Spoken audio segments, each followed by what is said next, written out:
ద్వితీయోపదేశ కాండము 32వ అధ్యాయము 13వ వచనం. భూమి యొక్క ఉన్నత స్థలముల మీద వారిని ఎక్కించెను, కొలకల పట్టణానికి తిరిపించెను. కొండ బండ నుండి తేనెను,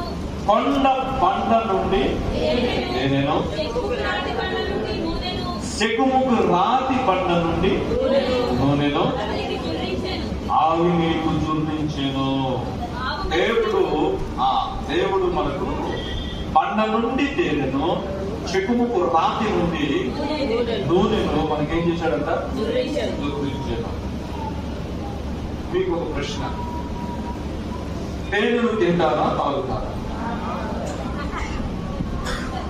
మళ్ళా జాగ్రత్తగా వినండి. తేనెను తింటారా త్రాగుతారా?